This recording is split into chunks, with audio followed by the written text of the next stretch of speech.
যদি এইভাবে নিয়ন্ত্রণহীন বাজার দ্রব্যের মূল্য যদি এভাবে বাড়তে থাকে, প্রাইস হাইক বাড়তে থাকে, আসলে আমরা আর বেশি দূর যেতে পারবো না। আর আমরা জনগণ যদি আপনাদের সাথে না থাকি, আপনারা এত কিছু ভেবে লাভ নেই। আমার মনে হয় আমি সঠিক বলেছি। ধন্যবাদ। কি নাম আপনার? যে সামনের যে আপনার গেটিংসটা, এটা নিয়ে আপনাকে বেরোতে হবে।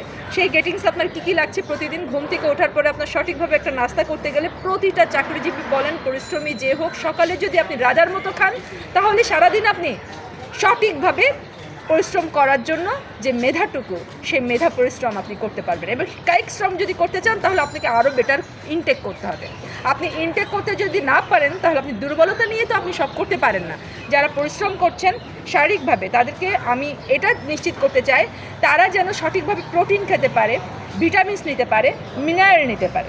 তারা যদি এগুলো নিতে পারে, তাহলে তাদের থেকে আশা করেন যে কেন তারা সঠিকভাবে পরিশ্রম করেনি, তখন প্রশ্ন করেন। এর আগে একজন যারা হলো মেধা বিক্রি করে খায়, যেমন আমি মেধা বিক্রি করার মানুষ, তাদেরকে বলবো যারা ক্রিয়েটিভ ওয়ার্ক করছে, আইটিতে কাজ করছে, যারা চাকরি করে খাচ্ছে, তো তাদের কি করা উচিত? তাদেরও যদি এই পরিমাণ খাদ্য তাদের লিস্টে না থাকে, তারা শেষমেশ সে চলতে পারবে না। তার প্রতিদিনের চলার জন্য যে শক্তি, কার্বোহাইড্রেট থেকে শুরু করে সম্পূর্ণটা আমরা পাচ্ছি কোথা থেকে? আমরা ন্যায্য মূল্যে কিনেই খেতে পাচ্ছি না, পাচ্ছি কোথা থেকে? তো যা খাচ্ছি তা আমাদের সঠিক নয়। আমরা শুধু প্রতিদিন কার্বোহাইড্রেট ইনটেক করি, আমরা প্রোটিন খাই না। আমরা ঠিকমতো মাছ পাই না, মাংস পাই না, ডিম খাওয়ার সামর্থ্য আমাদের বাঙালিদের হারিয়ে গেছে। আমরা ঠিকমতো তেল কিনে নিতে পারছি না, আলু খেয়ে দিন পার করবো, সেই আলু আমরা ঠিকমতো পাচ্ছি না।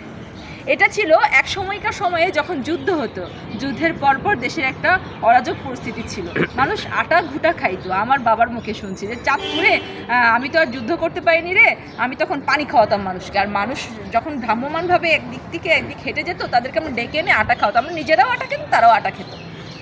লবণও ঠিকমতো খাবারে দিতে পারতো না। এখন তো আমরা দেখছি যে সেই পরিস্থিতি চলে আসছে। তাহলে সেই 50 বছর ধরে দেশের কী উন্নতিটা হলো? বারে বারে সরকার আসছে, পরিবর্তন হয়েছে, অনেক কিছুই হয়েছে।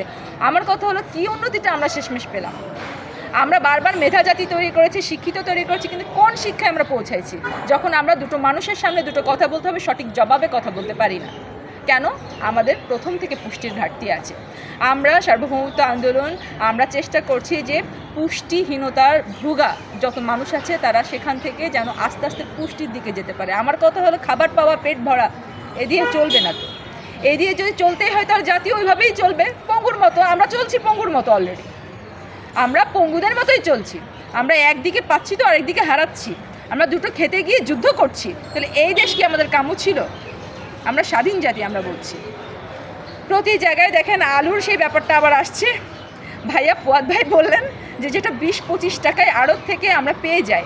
আমরা সরাসরি কিন্তু কোথায় আসছি? আমরা বাজারে যাচ্ছি, খুচরা ব্যবসায়ীর কাছে 2 কেজি আলু দেন। সেই আলুতেই যদি এত লাভ আমরা করে ফেলি, তাহলে আমরা যদি ব্যবসায়ীরা শুধু নিজেদের চিন্তা করি, পুঁজি চিন্তা করি, তাহলে সার্বিকভাবে পরিস্থিতি আমরা রক্ষা করব কীভাবে?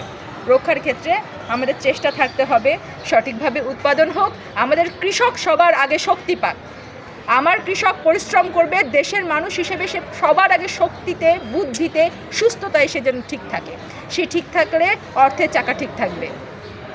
আগেই আপনারা পড়া করেন, পড়ার আগে যদি আপনি তাকে না খাওয়ান, তাকে ঘুমোতে না দেন, সে পরিশ্রম করে সে যদি রেস্ট করতে না পারে, সারাক্ষণ তার চিন্তা থাকে যে আমি কিভাবে খাবো, আমার পরিবার কিভাবে খাবে, আমার দেশ কিভাবে খাবে, তাহলে আমরা উন্নতি কিভাবে হব? তাকে তো আপনি চিন্তামুক্ত রাখছেন না। যে কৃষক আমার দেশকে এত সুজলা সুফলা করে দিচ্ছে, আমার দেশ চালাই দিচ্ছে, সেই কৃষকের প্রতি কারোর নজর আছে কি? নাই। এবার বলেন, শ্রমিক যারা দিনমজুর, যারা মেইন কাজগুলো করে আমাদেরকে এত সুন্দর করে পোশাকে সুন্দর করে সজ্জিত করে, তাদের জন্য আমাদের চিন্তা আছে কি? আমাদের সেখানেও তো চিন্তা নেই।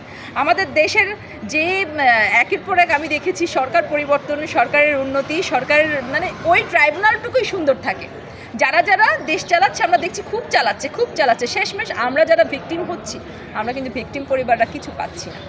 আমরা দেশের জন্য, দেশের পক্ষ থেকে সার্বভৌমত্ব আন্দোলন চেষ্টা করছি যেন আমাদের যেখানে সংস্কার লাগে, আমরা যেন সংস্কারটুকু করতে পারি। আমাদের পাশে থাকুন। আমরা এই খাদ্যদ্রব্যের যে ভেজাল চলছে, এটাকে আমি ভেজাল বলব, এই ভেজালটুকু নিয়ন্ত্রণ করে কিভাবে একটু স্বস্তিতে খেয়ে, আতপেটা নয়, খেয়ে বাঁচতে পারি। আশা করি আপনারা বুঝতে পেরেছেন। আমি জনগণের পক্ষ থেকে বলছি, আমাদেরকে আর অভুক্ত রাখবেন না।